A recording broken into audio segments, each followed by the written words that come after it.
Previous class, we were looking at the one of the theta 2, that is your blade exit angle. What is impact on your energy transfer, or we call it as work done, or we call it as the head developed, or whatever it may be. Today, we'll try to obtain an expression for it and see what is this impact. Okay, fine. So before I proceed with that particular expression, we have the Euler equation. See here, VW2 is greater than your VW1. Okay, and I have a condition where your VW1 is equal to 0. That means I don't have any whirl velocity at the inlet. That may be one of the condition. Or, so this is the one. This is the one I have. What I'm telling. And the other one is, if I try to write the same thing in terms of head develop, it will be without any whirl velocity at the inlet, it will be VW2 into U2 by G. Now let us go to the velocity triangles. Fine. Now if you look at the exit velocity triangle, that is the velocity triangle at the 2, if I try to write an expression, a mathematical expression, that is in terms of trigonometry, that is tan beta 2 is equal to your VF2 divided by this x. What is that x actually? It is U2 minus VW2. So if I try to take 1 upon tan actually, if I try to write 1 upon tan, it is cot.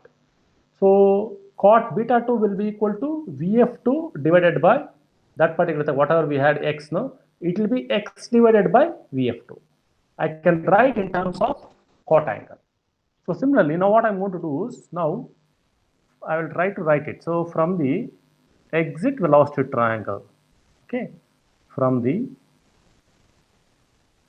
velocity triangle at the exit, from the velocity triangle at the exit, that is at 2, I can write, that is at 2, I can write tan beta 2 is equal to your opposite, that is VF2 divided by your x. So the x is nothing but U2 minus VW2, or if I want to write the same thing in terms of cot beta 2, I can write as U2 minus VW2 divided by VF2, because we know that cot theta is equal to 1 upon sine theta, so 1 upon tan theta. So this came from your trigonometric relations. Now I will do a little bit of cross multiplication here. I can write VF2 into cot theta 2 is equal to U2 minus VW2, or I can write VW2 is equal to U2 minus, so I am trying to take U2 B2 VW to the left hand side and VF2 to the right hand side. I can write VF2 cot beta 2. So let me call this as expression number 1. Now see, if I try to if I'm trying to handle the incompressible fluids, I can express in terms of discharge. Okay, so the discharge is given by, so the discharge Q is given by your velocity at the inlet. So it is actually A1 V1 or V1 A1, whatever it may be. I can call it the inlet A1 V1 and A2 V2. This is what we have. No, that is in terms of velocity and area. Because here I am trying to handle, say for example, incompressible, compressible flow, whatever it may be. Now, when I come to the flow in the turbo machine, this velocities, whatever I have, this velocities will become, so V1 and V2, they become your flow velocities. Okay, so they are, what I need to consider is your flow velocities. So automatically this expression I can write it as A1 VF1 is equal to A2 VF2. So these are the expressions for your turbo machine. So now, if I take only the flow or the exit, I can write it as, so Vf2 I can write it as is equal to Q divided by A2. Okay, let me call that as expression number 2. So now what I'm going to do actually, I will take this Vf2 and substitute over here, so that I can express in terms of discharge and the area. Okay, I can write in terms of discharge and that particular area. So if I substitute for that, what it will be? It will be Vf2 is equal to Q by A2. Okay, I'm going to write in that particular format. Okay, and I have the VW2 is there. So VW2 is equal to U2 into Vf2 into cot beta 2. So if I go to this work done expression, I will substitute for VW2.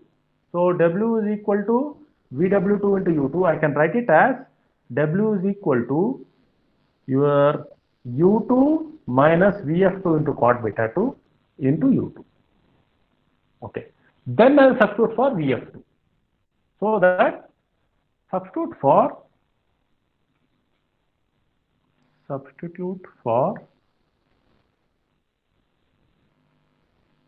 VW2 and your Vf2. Okay. Substitute for VW2 and Vf2 in work done equation.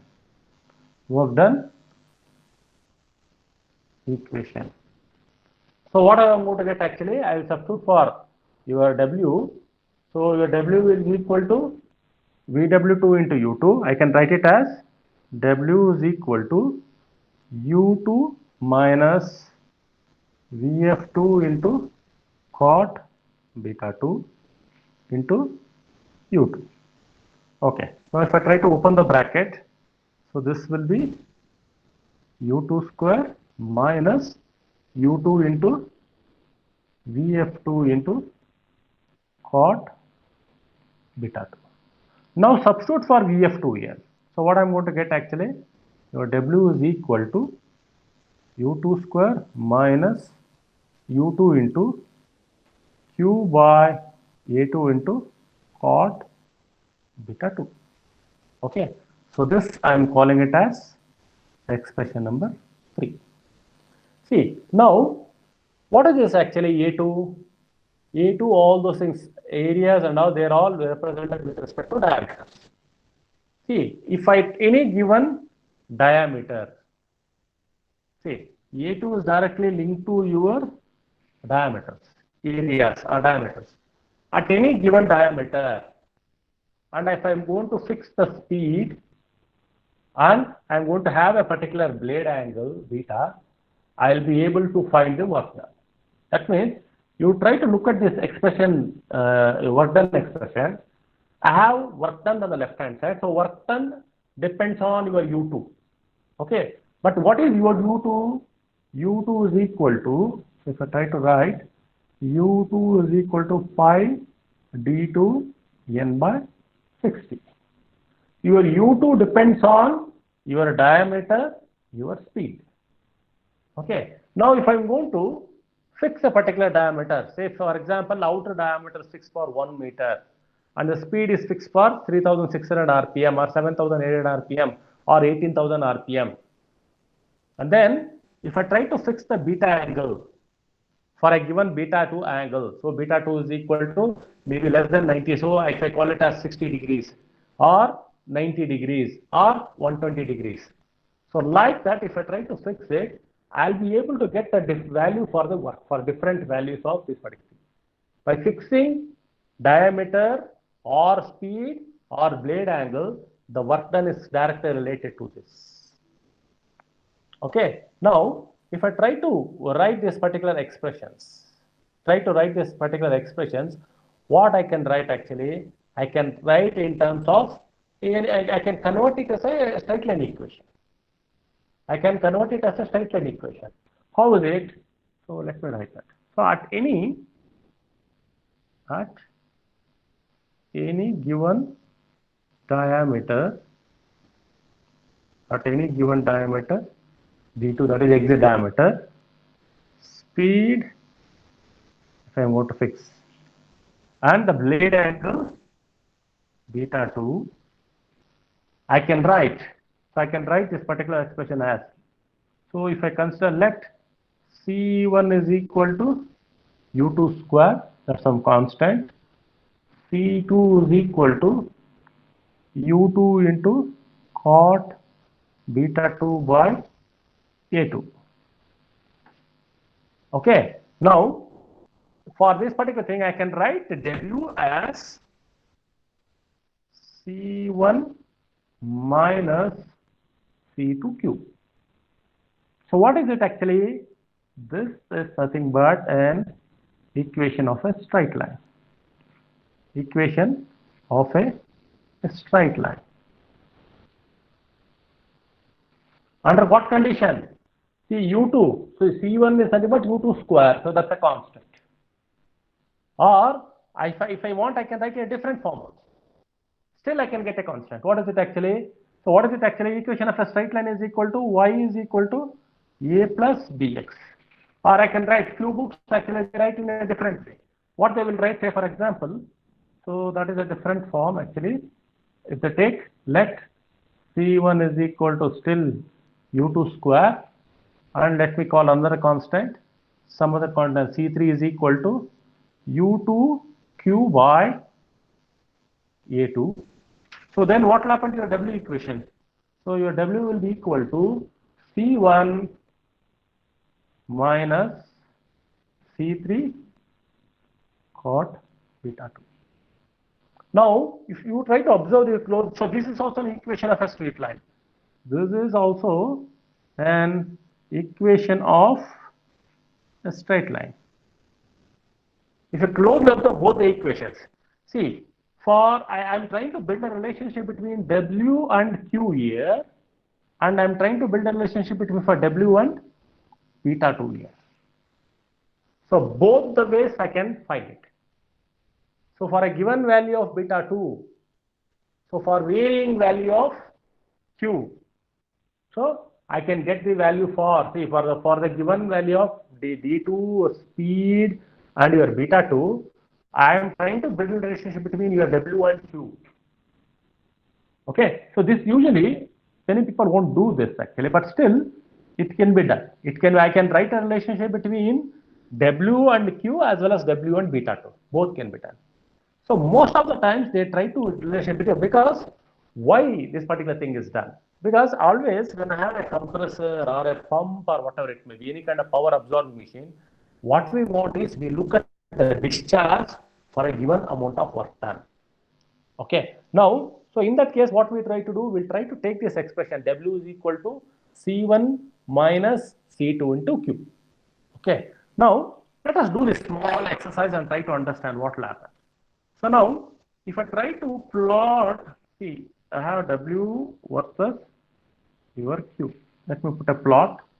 Okay, this can be verified on your Excel sheet, or you can write a small program also. Okay, I have either W, or if you want, I can W by G, sorry, but it can be H also. Okay, it can be W by G, it's also H.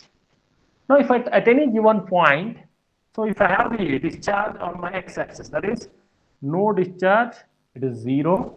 I can have 1 meter cube per second, 2, 3, 4, 5, 6, 7, 8, 9, 10. Just I'm showing an example, that's it. Okay, I can have the discharge on x-axis, and my dependent one is on the y-axis. What is the work actually? Whatever I try to do, this particular thing remains constant. That is, C1 remains constant. That is, your U square remains constant. At any given point, if I try to take actually this C1, so this is my C1, which is equal to U2 square. If I try to calculate in terms of it, this will be a U2 square by G. So that remains, whatever I try to do, that amount of work is consumed, even though I am delivering 0 meter cube per second, even though there is no discharge from a centrifugal pump or a compressor or whatever it may be, but still it will be consuming U2 square by U2 square amount of power or work is required. Suppose now if I try to take an equation, this equation, that is, take this C1, C2. So if, for example, if I try to put any value of beta 2 less than 90, I want you to do this exercise. So what is required is, you go to this Excel sheet, okay, go to this Excel sheet, okay, go to this Excel sheet and make this columns like this, okay. Now, so first serial number 1, what is the thing actually? I need to calculate your U2. What is your U2? It is pi d2n by 4. You take some value of n. So n is equal to some value of n. Okay. You take some d2 is equal to some 0.25 meters or n is equal to 3000 rpm. Some value you take it. Okay. From that you calculate your U2. So U2 is equal to pi d2 n by 60. Now you take this value of U2 square, that is C1 is equal to U2 square. Now you assume a value of beta 2. So now you assume a value of beta 2 from either 0 to 180 degrees. So 0 to 180 degrees I can assume this value. So here I will take this beta 2 into 3 parts. One is, I will assume a value beta 2 from 0 to 90 as one case, beta 2 is equal to 90 as one case, beta 2 from 90 to 180 as one case. So I have 3 cases. One is 0 to 90, z is equal to 90, and 90 to 191 to 180. Any value greater than 90 to 180. I will assume some value, okay, and try to plot it. Suppose if you do a calculation, so like this, say I am going to have beta 2 less than 91 case, let me assume some 40 degrees, then I have beta 2 is equal to 90 degrees one case, then I will be having beta 2 is equal to some, let me assume some 110 degrees. So I have 3 cases.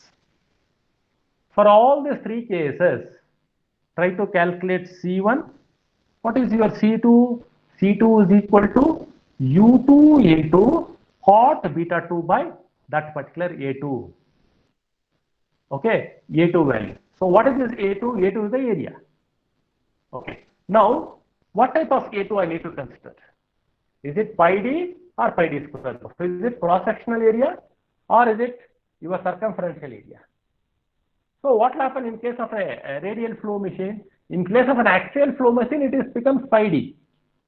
But in radial flow machine, it becomes your, see where exactly your flow is happening. See, if you come over here, where exactly your flow, see, the flow is happening like here in this direction. So what will be your area of that particular flow? You have to consider, see, this is from here, this is your flow area. So this is your flow area. So I need to look into your flow areas to calculate your what's happening in that particular area. Okay, then your hub, pick all those things, diffusers, and then what will be your flow area?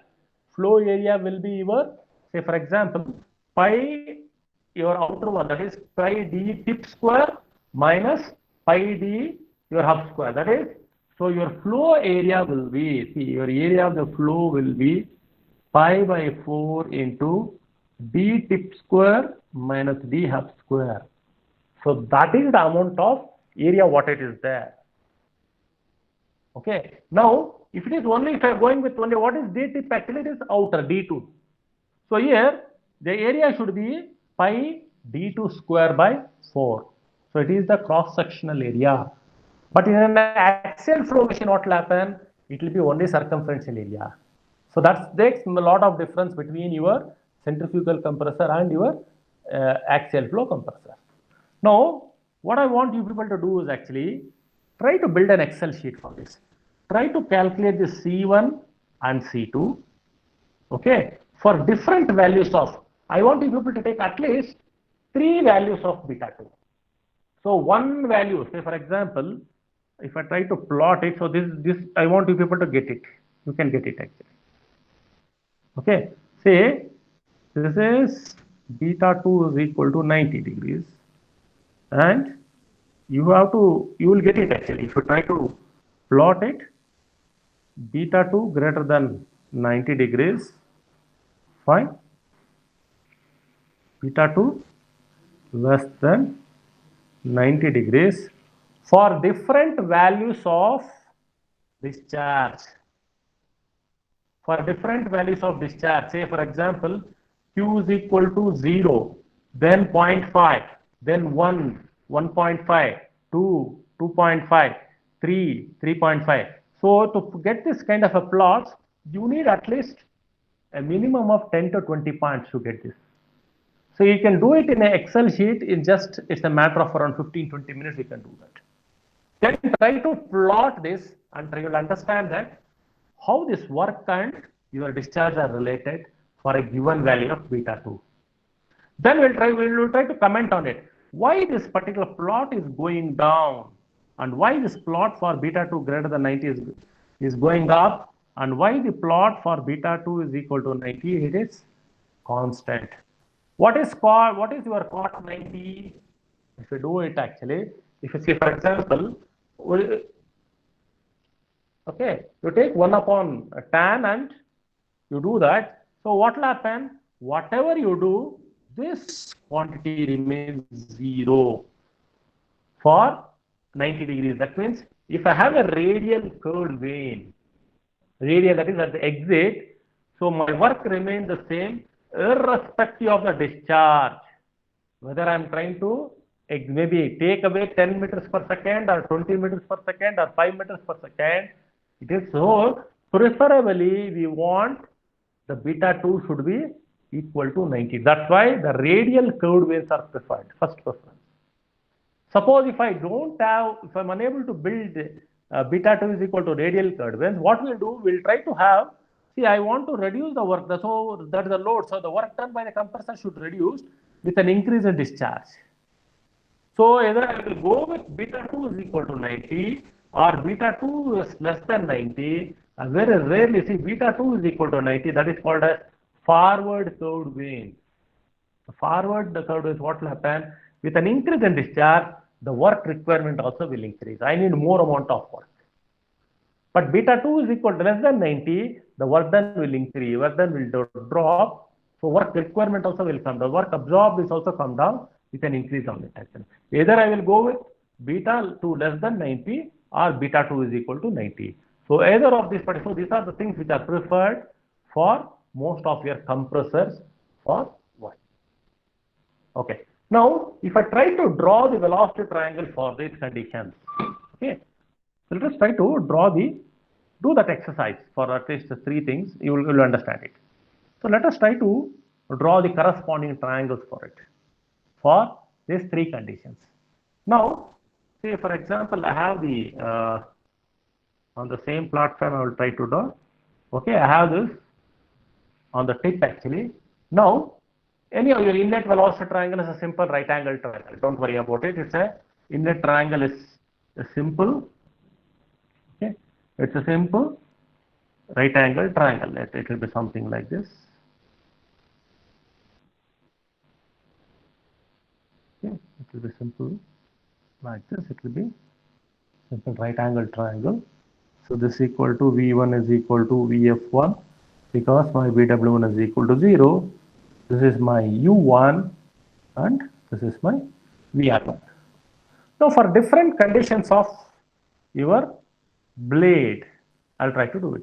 Say I do have a backward curved vein. So then in that case, what will happen?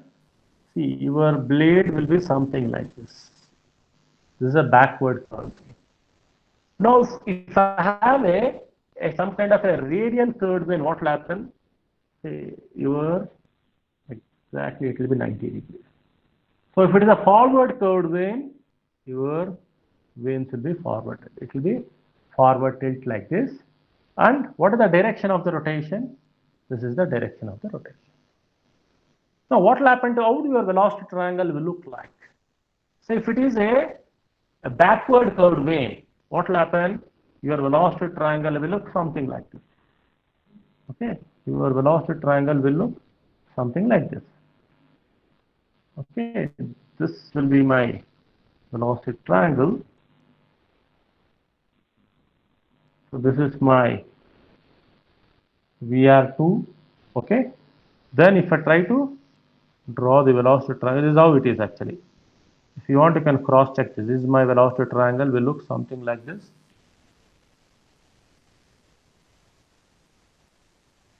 Okay, this will be my U2. See, your V2 will come somewhere here actually. I am trying to close to show the triangle. I am trying to push it over here. Okay, so then my velocity triangle will be something like this. This will be my VF2. This will be my VW2. Okay, so this will be my U2.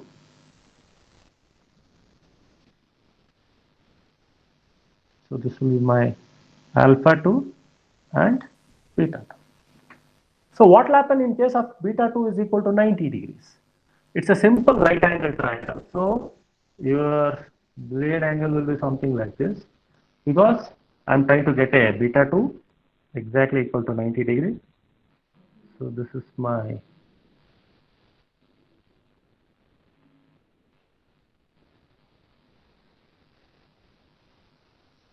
will be something like this. Okay, so this is my V, so VR2 will be equal to VF2. Why? For beta 2 is equal to 90 degrees. See what will happen here. So this is my alpha 2. So this will be my V2. So here what will happen? This will be my VW2. At the same time, it's also equal to U2. Your beta 2 is equal to 90. Okay, your beta. So in for this condition, your BW2 and U2 both will be same, and your VR2 and VF2 will be same.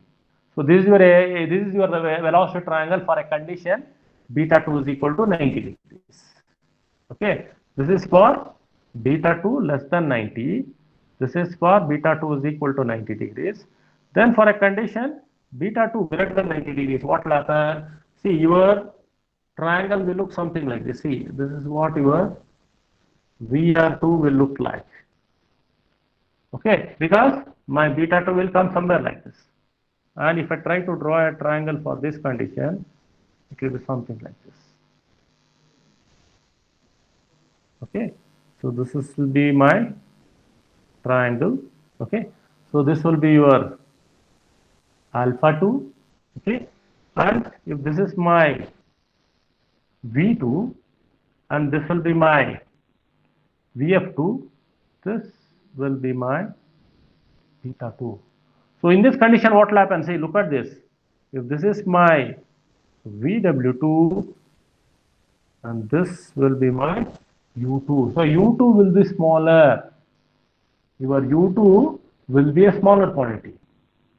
Your VW2, see, your beta 2, this particular quantity, whatever this particular thing, you have a V2, we have your VR2, and your VW2, see, your U2 will be a smaller quantity.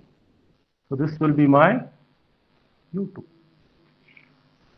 So we have seen that earlier it was X was U2 minus VW2.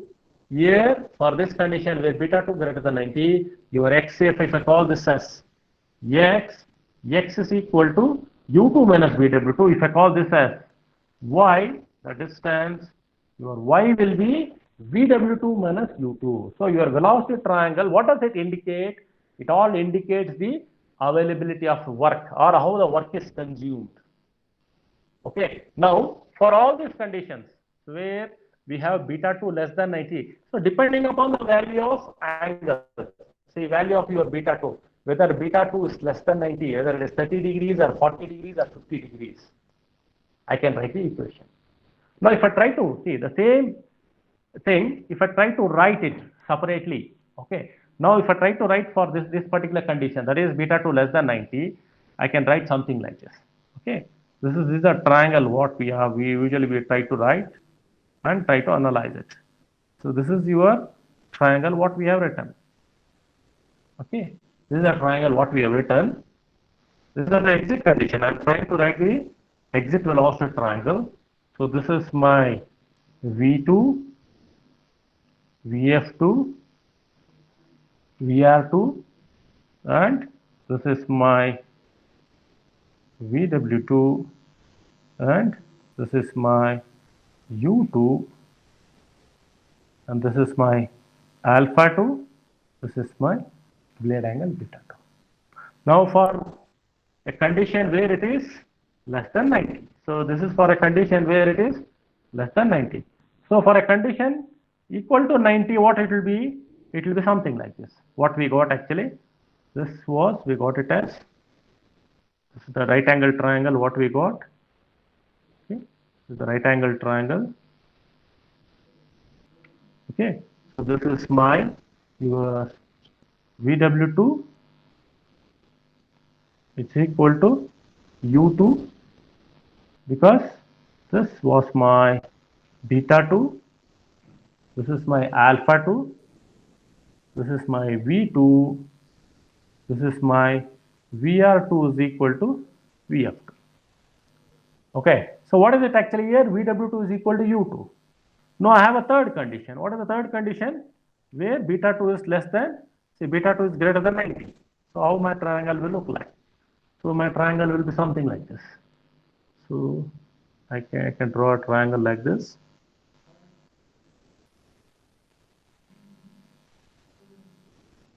Okay, this is what I got. I'm trying to write the same triangle. Whatever I wrote on the hub actually, I'm trying to write it. This is how your triangles will look like. So this will be my V2. So this is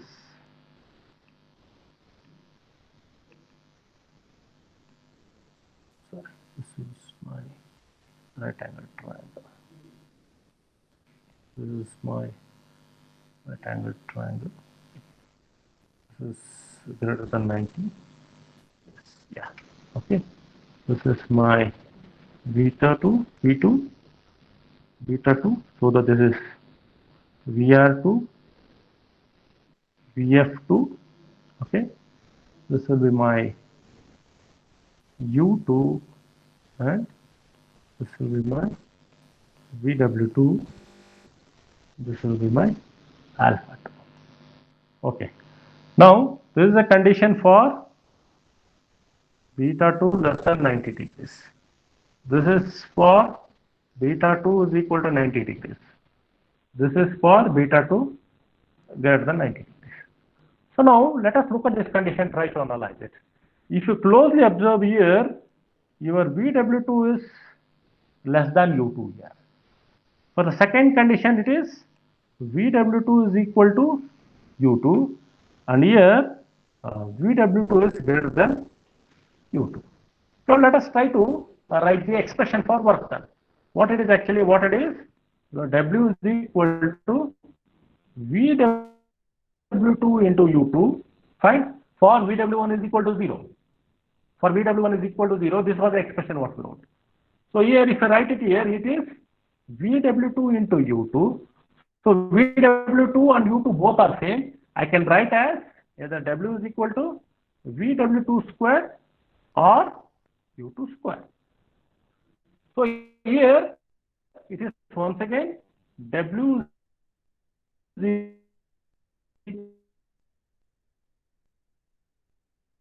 VW2 into U2. If I were to write in terms of head, actually, here it will be VW2 into would be U2 square by G.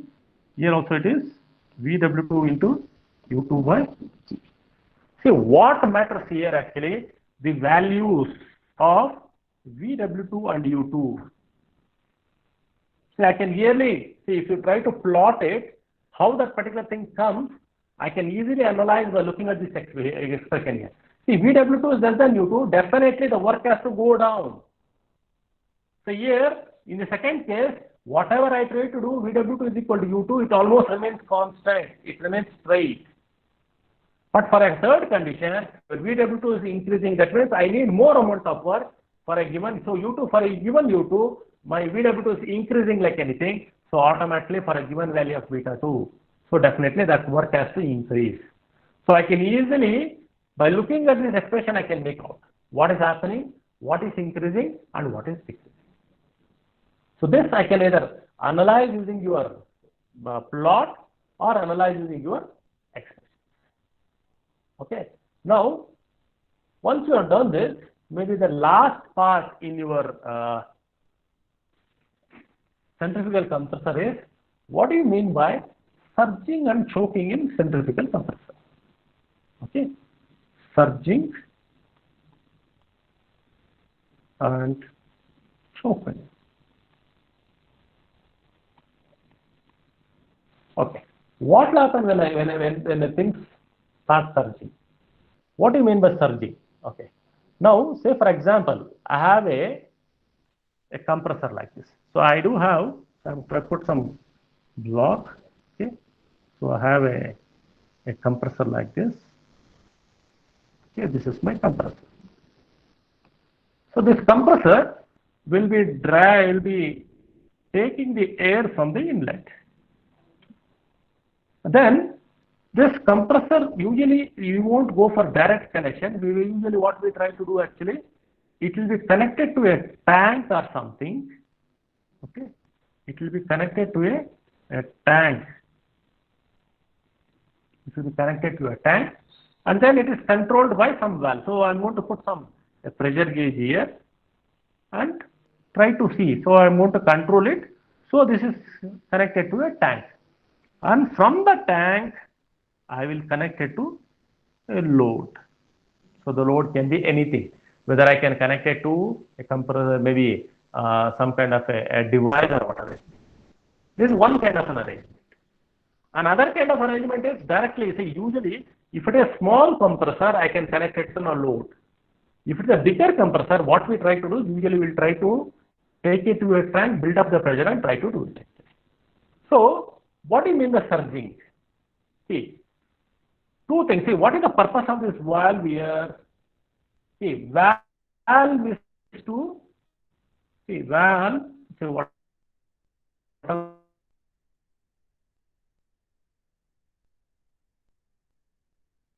thing, no? Two things. One is it controls the pressure. The second thing is the mass flow rate. The second thing is the mass flow rate. Now, what do you mean by surging? Okay, the surging is nothing but what will happen at a given point. See, there is an unstable operation of your pump or centrifugal compressor, whatever it may be. What is it actually? Unstable means actually this compressor will be driving the flow. Okay, will be driving the flow. So the tank gets filled up. The tank keeps filling up. Over a period of time, it keeps filling up. At a given point, what will happen? The pressure in the tank will go to a certain extent. Okay, the pressure in the tank will go to a certain extent. There is a reversal of flow.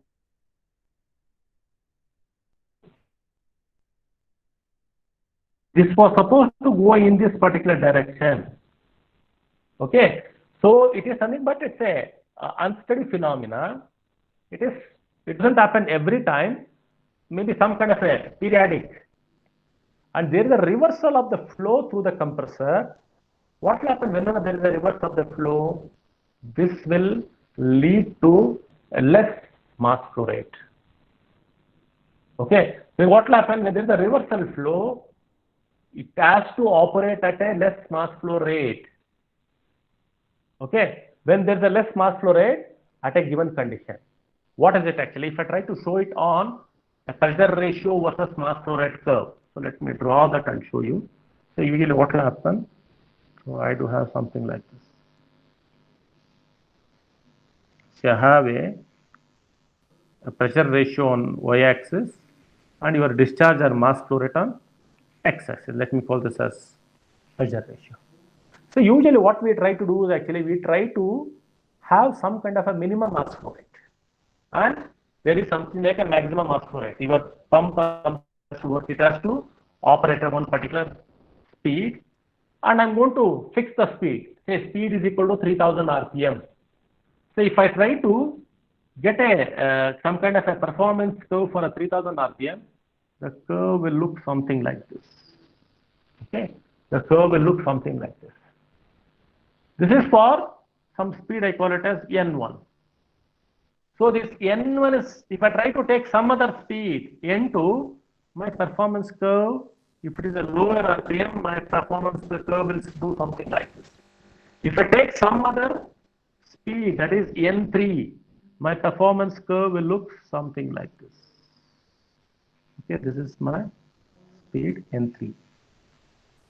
Okay, now whatever the speed I'm going to run at any given point, whatever may be the speed I'm going to do, my minimum mass flow rate I need to maintain. That means I'm going to fix this minimum mass flow rate. See, M minimum.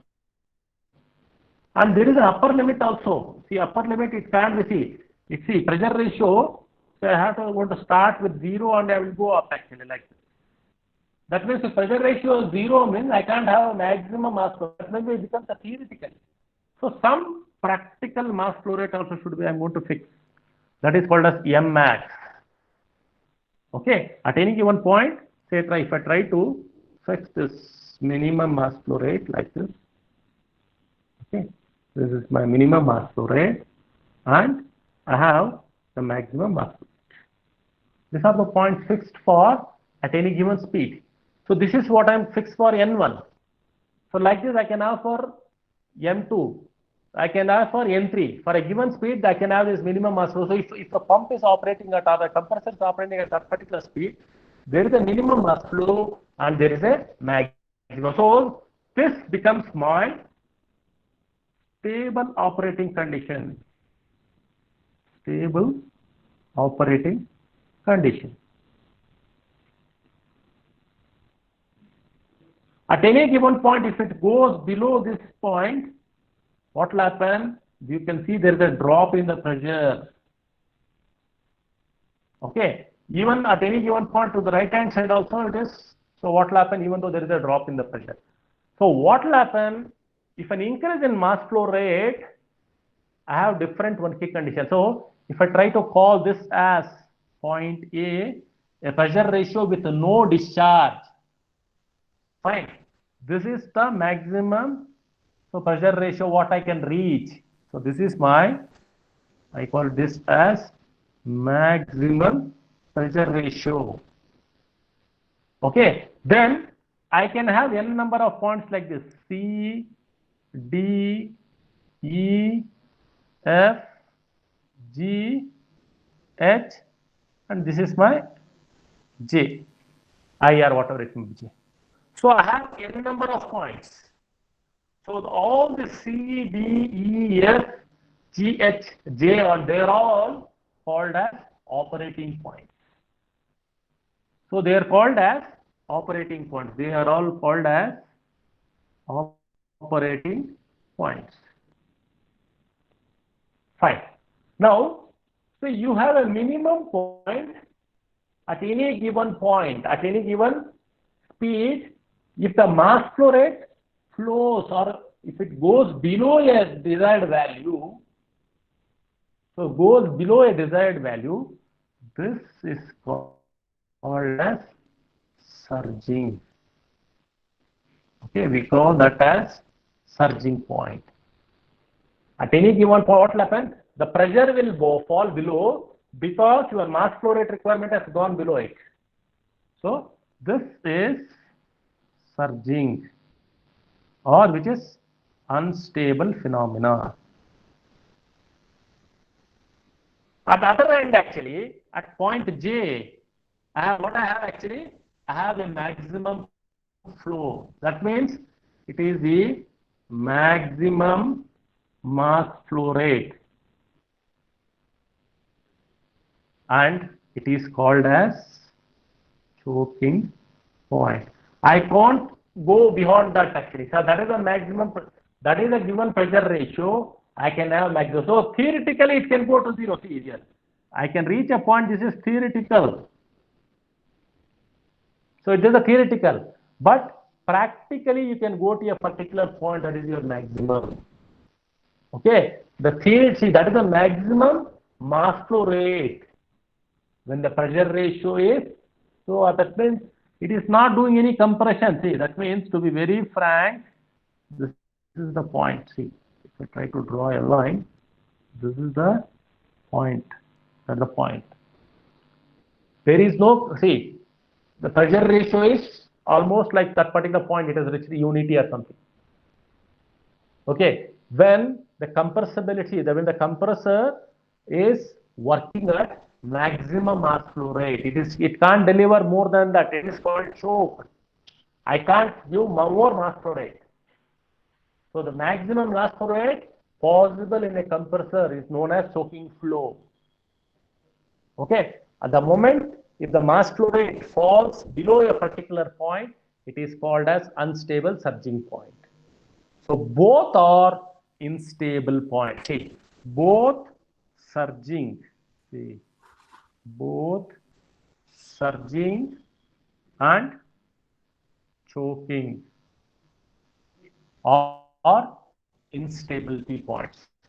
Both are instability problems, are both are not required. See, we can call it as they are the two limits. See, at any given speed, if I take the two limits are V and J. So your compressor has to operate between this limit. So the limits of operation of the compressor. So surging is sudden drop in your delivery pressure because of less mass flow rate.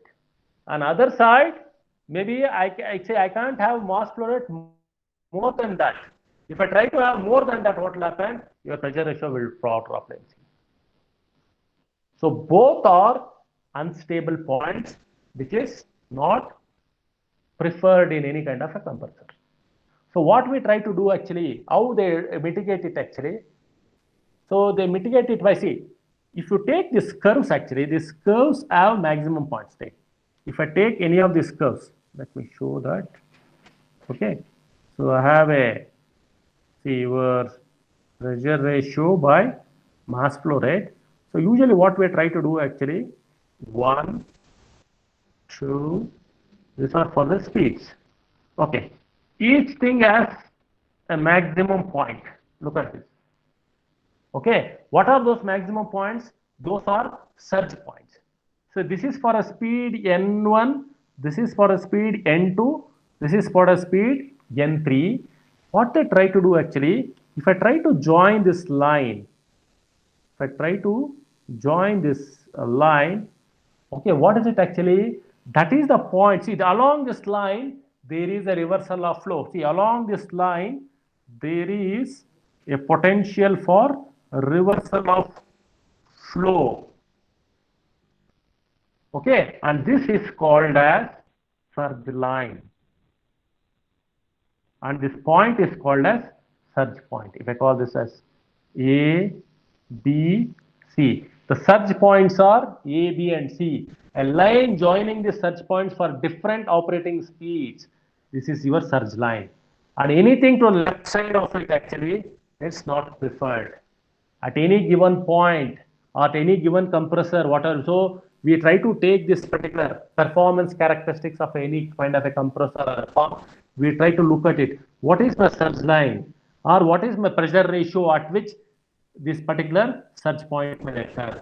So I want to ensure that your pump or a compressor operates at this particular condition. It never falls below this condition. It never falls below a particular mass flow rate. The moment it falls below a particular mass flow rate, I could see there is a surging happening. It's some kind of an it's kind of a transient phenomenon. I can easily look into that. Okay, so this is about